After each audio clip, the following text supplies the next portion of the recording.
Welcome to 101. I'm Greg Bassey, your host from the Salisbury Independent newspaper. It's another big day here at PAC 14. The days just keep getting bigger because in the house today we have Mayor Jake Day of Salisbury. Welcome, Mayor. Thank you, Greg.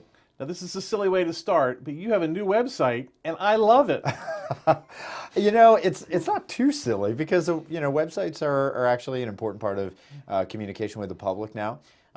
We have a lot of information out there, obviously, but we've also kind of turned our website into space for feedback, dialogue.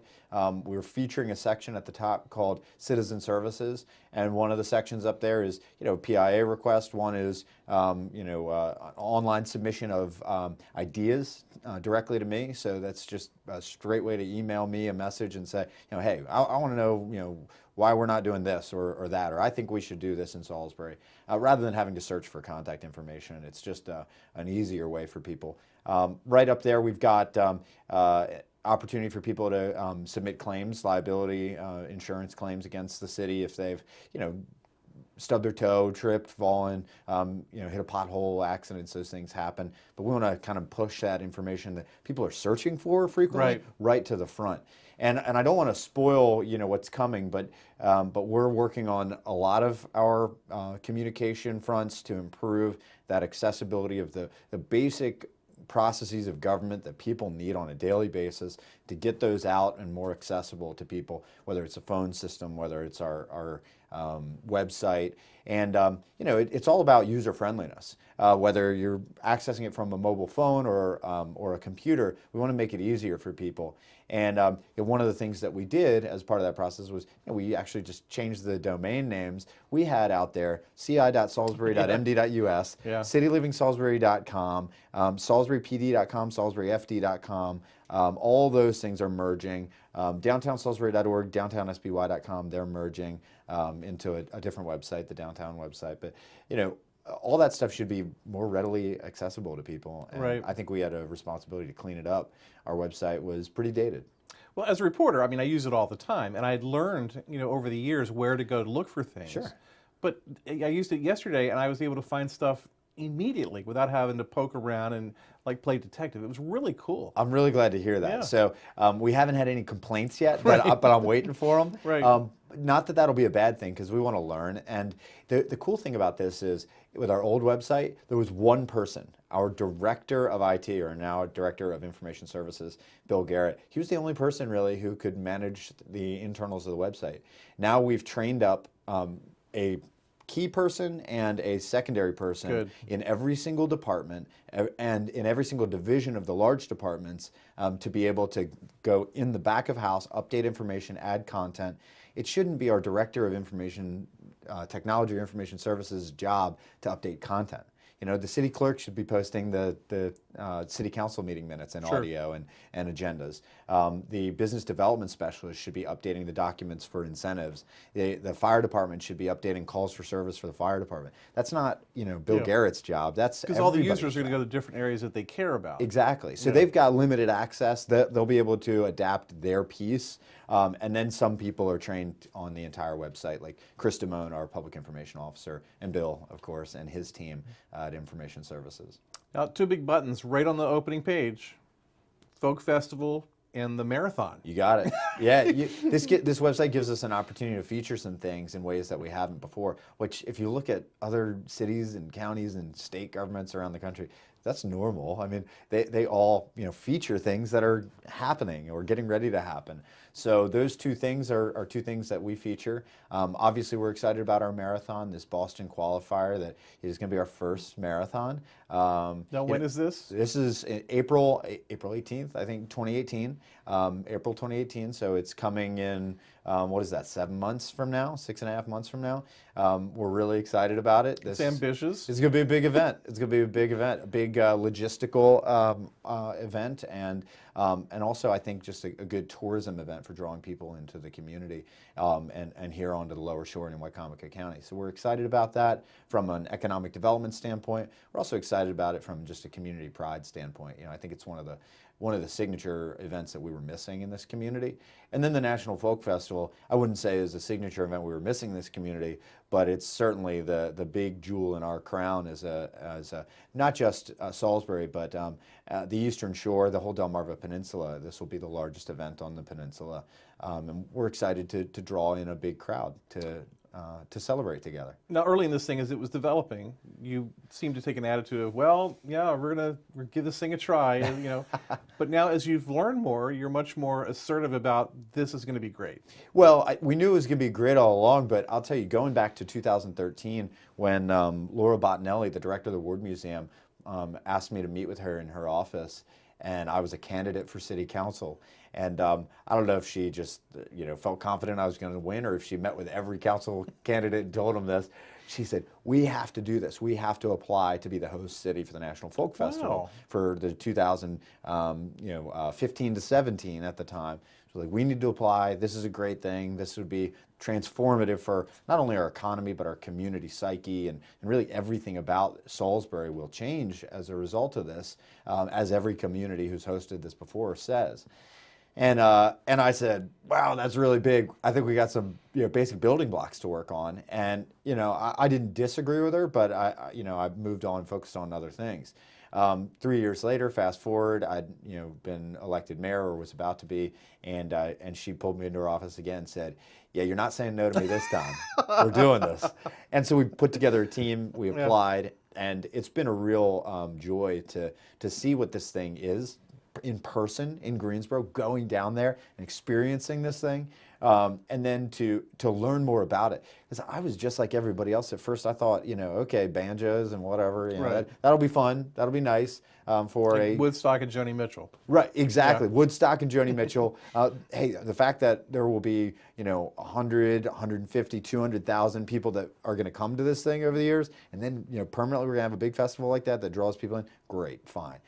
When I learned that it was more diverse than that we're talking about, blues and jazz and, calypso music and Irish folk music and, all this really kind of raw but diverse music from around the world, including American hip hop, the origins of hip hop, like Grandmaster Flash was one of the big name performers from Greensboro.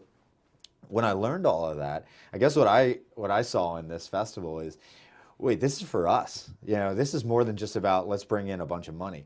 And that's great. We want to grow our economy. We want to make a big splash. That'll be the biggest weekend, not only in Salisbury, but on the shore. $110 million Greensboro had in that weekend in direct spending as a result of the festival. In one weekend, it's a big deal. It's a big deal for our economy. The Salisbury metro economy is about $19 billion a year economy, but most of that is flat across the year. Right. With a spike certainly in the summer.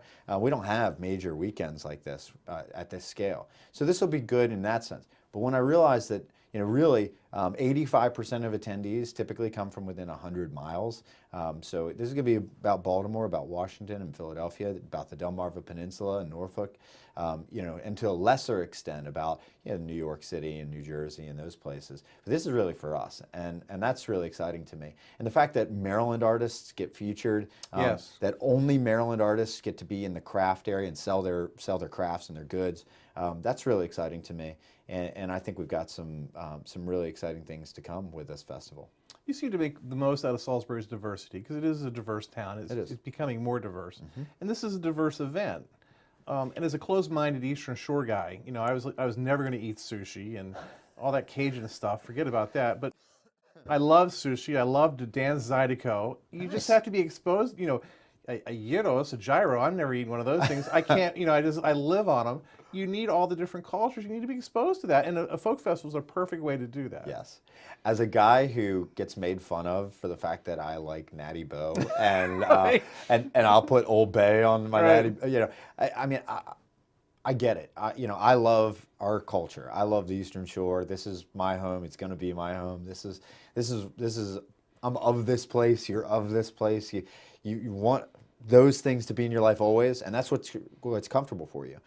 But there's some great stuff out there in the world. There's some great stuff out there in the world. Going to Riverwalk Cafe and getting a gyro, and then I'm really excited about the fact that you can walk next door and get pies. the ugly pie, which are the most beautiful pies. I haven't been there yet. Well, they're getting ready to open. This is Yeah. this is a small business startup that has been operating out of other people's kitchens and is opening a storefront in downtown, right there across from Brew River and next to Riverwalk Cafe. It's pretty neat to see these young ladies grow this business and to the point where they can quit their jobs and make it work, and have quit their jobs and are making it work.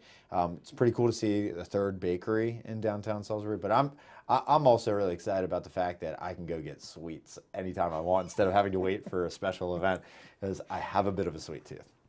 There are little success stories like that all over downtown, little things popping up that you would never imagine, and I can feel it sort of coming together.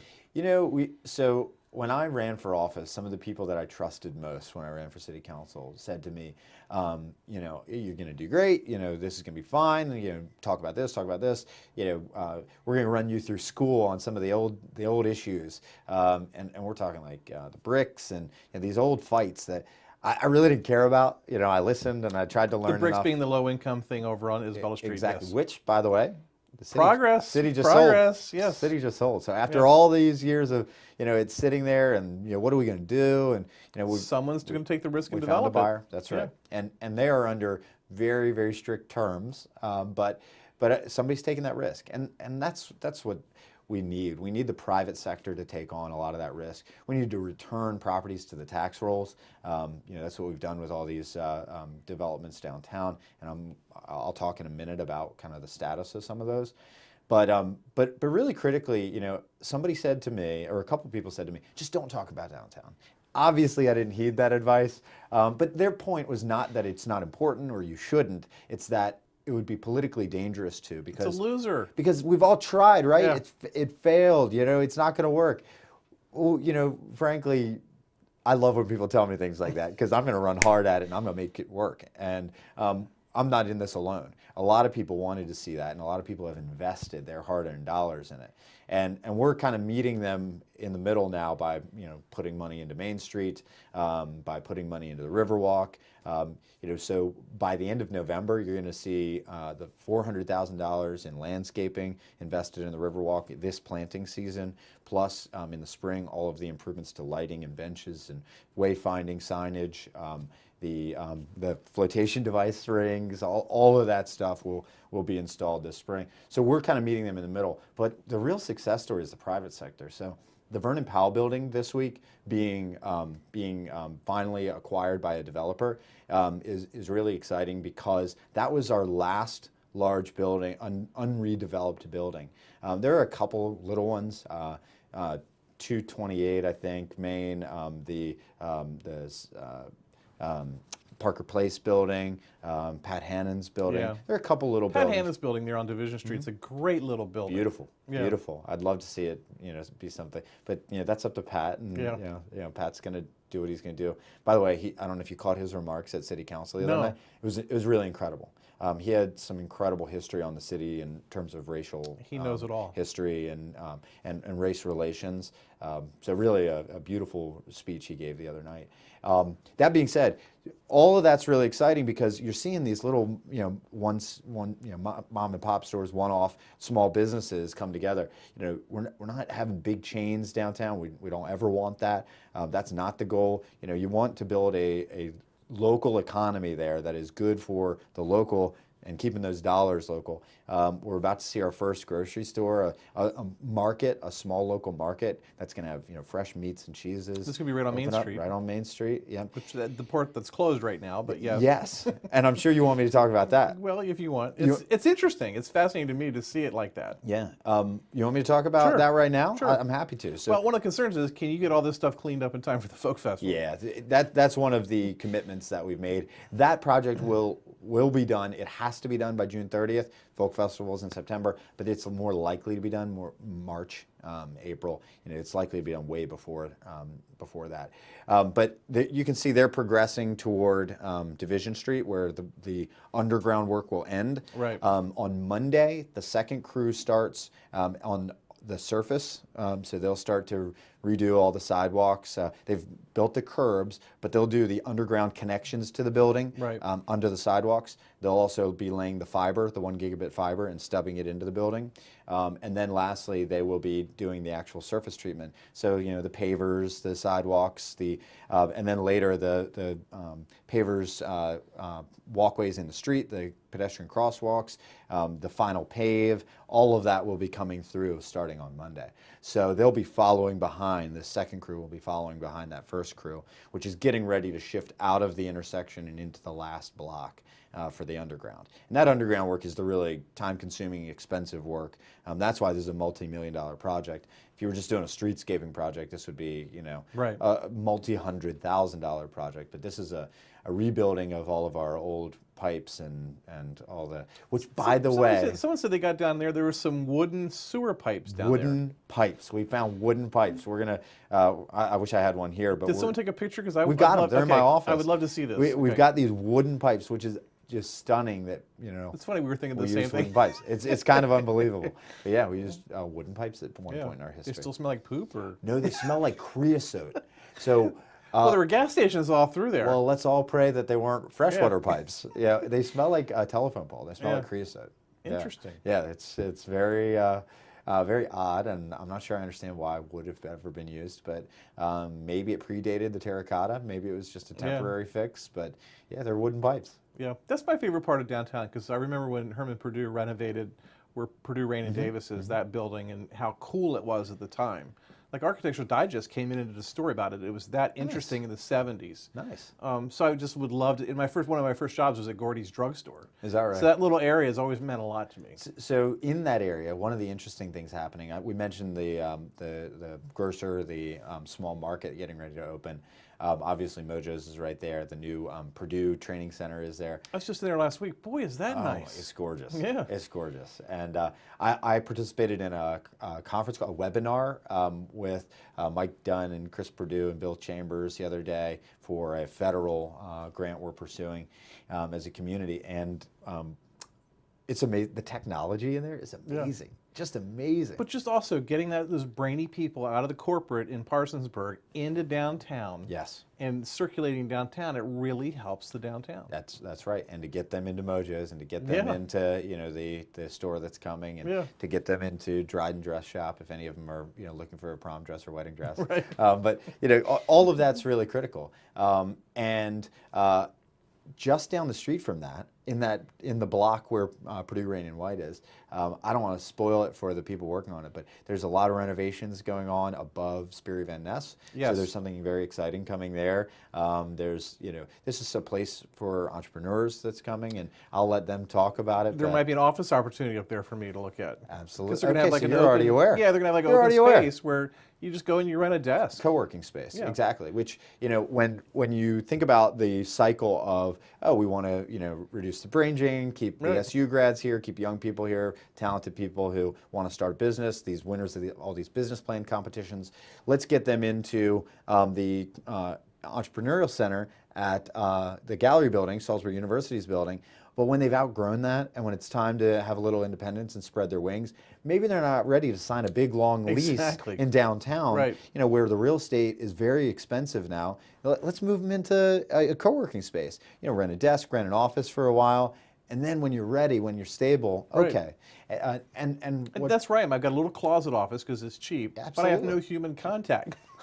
So I miss that office. I'm a newsroom guy. I miss the office setting. That's the cool thing about these co-working spaces. That's definitely the cool thing about these co-working spaces. And Salisbury's doing it. We are. It's happening. It's happening.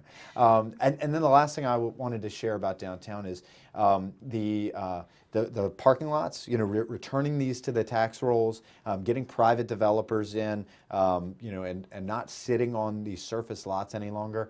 We settle this month, at the end of the month, on both lots 1 and 11 and the marina. So we go to settlement. So we actually sign the property over. So lot 1's the big really lot. Lot 1's the big lot across from the library. Lot 11 is the one across the street from it, next to, which is across the street from Acorn Market Street, and next to the other, the other one, and next to the Cannon Building.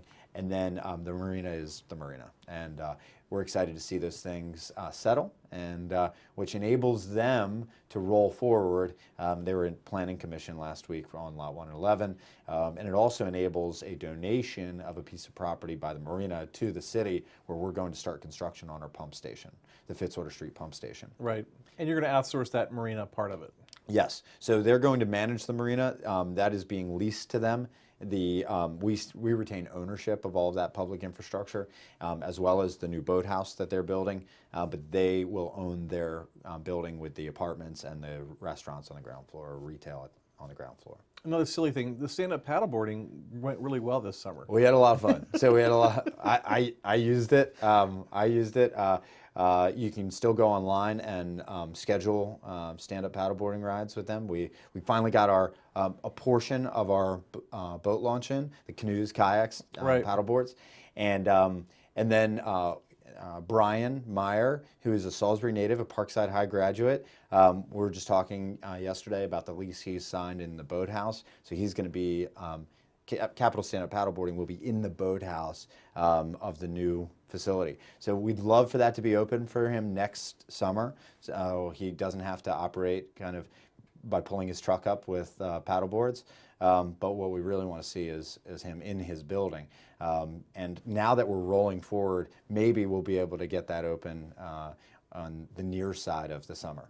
I know I'm supposed to ask questions like about the firefighters and the relationship with the county, but I get so excited about these other things that are so positive. Well, can we say for a moment? Can we acknowledge for a moment that restoring our economy, helping our small businesses, creating exciting things for people to do, and so that's actually way more important. I know than it is. the I get nonsense excited. The between- traffic circle excites me.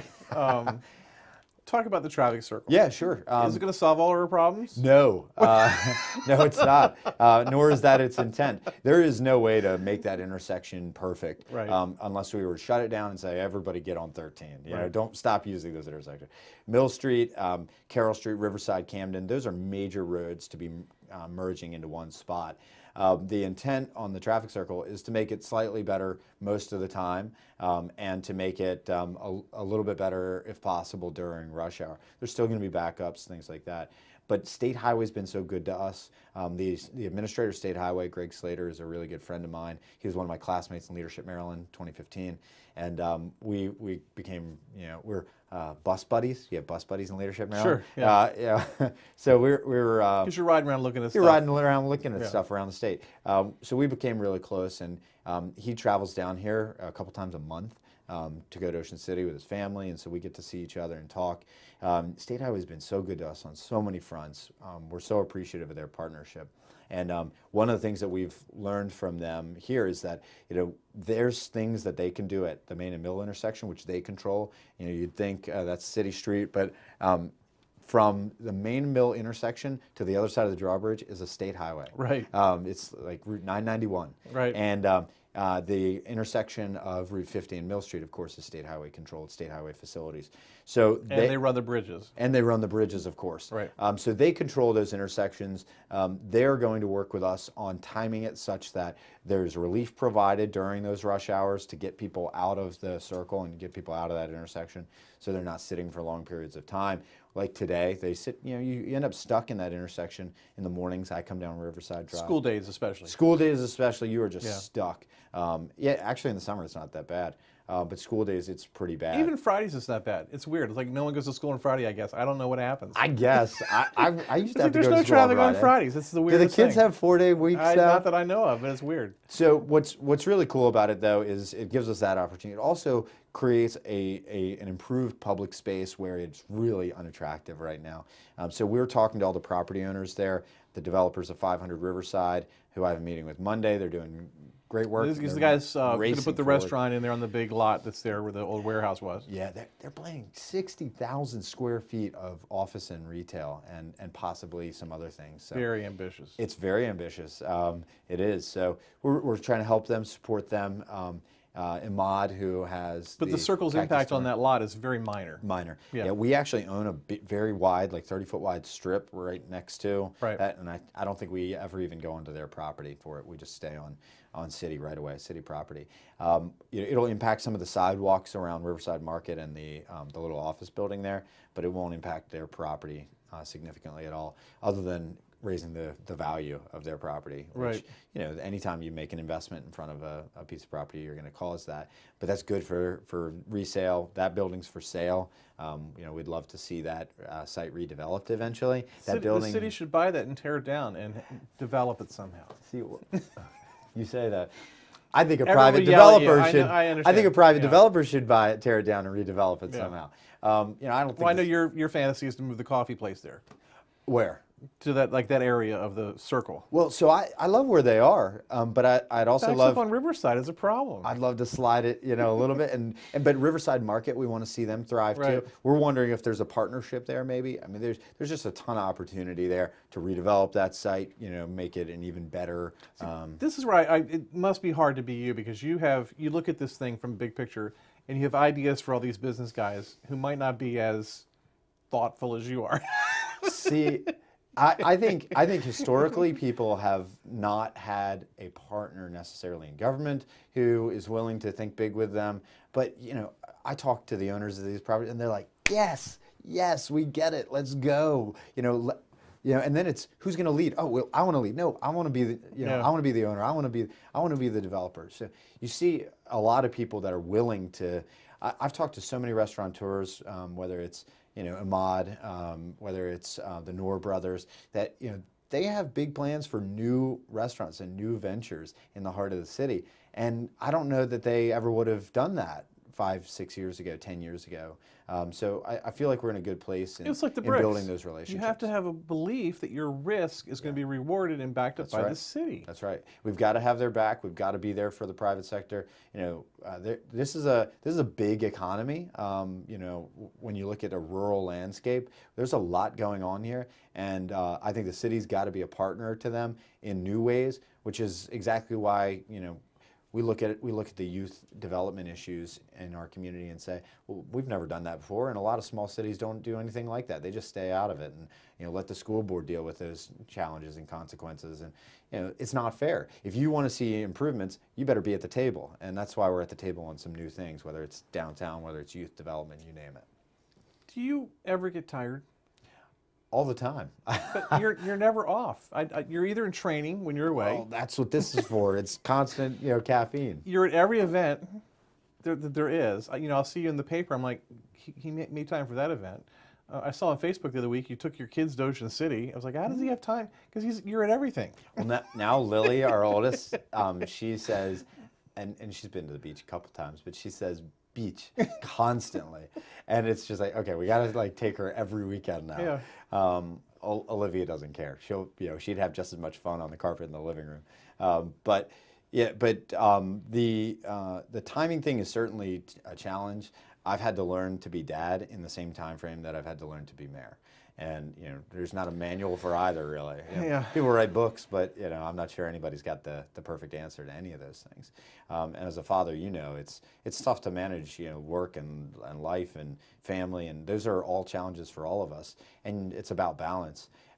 So I make sure every evening I get home and get to put the girls in bed and get to give them their bath and get to help with dinner, hopefully most nights. And I'm in the doghouse when I don't help with dinner and when I miss that. So tonight I'll be in the doghouse. But of course I try to be I used it a to lot. sleep better in the doghouse. Yeah, sure. quiet and- The doghouse is quiet. I got used to the smells. It was You get fine. to you get to circle a couple of times, curl up in a little ball, tuck your tail between your legs, and So I guess the reason why I go to a lot of stuff is if people ask for your presence. I'm sure some of that's pro forma, and just that's what we do. We ask the mayor to be at something. But some of it, and I get this comment a lot, people just appreciate knowing that what they're doing and what they're investing is important to you and important enough to the city to show up. And I think showing up rather than saying, oh, you can schedule a meeting with me if you have, which obviously we have to do, and we have to be protective of our time. If we're not, I'll never get anything done. And my staff always says, we don't understand why you take all these meetings. You need to just answer every you need to just email. work, and not fast enough, but yes, I do. But you need to work and just do your work, and don't worry about all these meetings that people want. Like, they're the constituents. These are the people that are out there doing stuff. Whether it's trying to open a community center, whether it's wanting to rebuild their church, whether it's wanting to open a business. These people need to talk to leaders in the community. How do you not make yourself accessible? Last night we did this neighborhood walk through Waterside, Village at Mitchell Pond, and the Pemberton Apartments. And these are challenged parts of our of our city. These are challenged neighborhoods economically, in terms of crime, in a lot of ways. But these are also the neighborhoods that are, I don't want to say overrun with kids, but there were so many kids. There's lots of kids. I had a cadre of 30 kids who were under the age of 5 or 6 who ran around with me last night, who just wanted to be my helper and handed out bags of information from the city. We could talk to you all day. I mean, there's just so much I want to ask. So I'd be willing to do that. In the meantime, how can people get a hold of you if they want to talk to you or have a question? Sure. I'm going to give you a couple of bits of information. Salisbury.md, our simple web address. You can send an idea to the mayor. You want to call me? My cell phone number is 443-235-6233. I don't even have that. That's nonsense. Office number is 410-548-3100. Email is jday@salisbury.md. You can send me a Facebook message. You can send me a LinkedIn message. You can send messages on Instagram now. You could tweet at me, Jacob Arday, whatever you want to do. I'm available anytime. He's the mayor. He's Jake Day. He's the man of the hour. We're thrilled to have him here today on Pack 14. Thank you, Greg. I'm Greg Bassett from the Salisbury Independent Newspaper. Another edition of One-on-One right here on Pack 14.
First Shore Federal is proud to support PAC 14 and One-on-One. We'd encourage every business to support PAC 14 and pick a program and support it, and let's make a difference.